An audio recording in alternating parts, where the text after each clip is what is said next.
Well, the Canadian military is looking outside of its own ranks for some special training, and a pair of experts from Calgary is filling the need. We'll join the team as they train above Arizona for this special skill.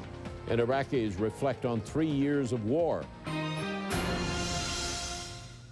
A couple of skydiving experts from Calgary are helping to teach the Canadian military. Rarely does the military learn from outside its ranks, but this time they needed specific expertise from free-fall instructors.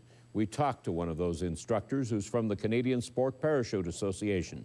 Derek Orr was in Eloy, Arizona, helping to guide members of the Canadian Military Search and Rescue Team. Najma Yaksan reports. These jumpers are some of the Canadian military's search and rescue technicians, commonly called SARTECHs, an elite group trained in skills like scuba diving, mountain climbing, skydiving, and now free falling, so they can jump from almost any plane, almost anywhere in the world. Part of that is so they can have an interoperability with the Americans and the Russians, who we share some treaties with regards to search and rescue in the Arctic for potential commercial airline disasters.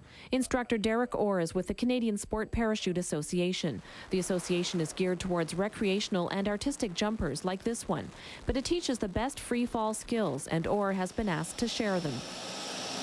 The military is moving away from jumping with a static line. It requires a much lower altitude, which can be dangerous, especially over rugged terrain.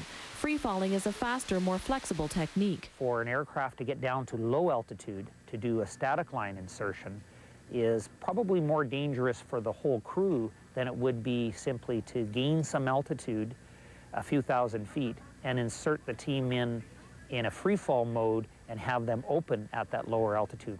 SARTECHs are training with state-of-the-art parachutes with 9-cell canopies.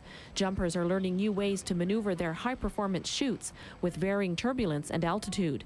SARTECHs say the longer they spend under the canopy, the more confident they become in their ability to land. When I first got here, I was nervous. I hadn't jumped free fall for a year and a half, and there were a couple of hard swallows at 13,000 feet. Seriously, you know. Here I'm on my third day.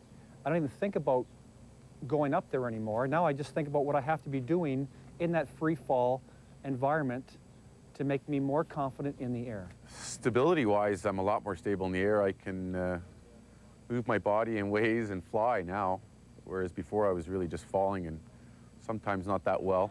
This is the only part of the year SARTECH members have time to train in free falling. They do it at the Eloy Training Center in Arizona because they're guaranteed good weather and lots of jumps, as many as 6 a day. But to come down here and be able to do this much jumping in this short period of time, it only helps to make the learning curve just absolutely fantastic. We want to be able to instill the confidence into them that they can exit an aircraft together, stay level, get within close proximity, so that they know where each other is when it's time to actually separate and deploy their canopy.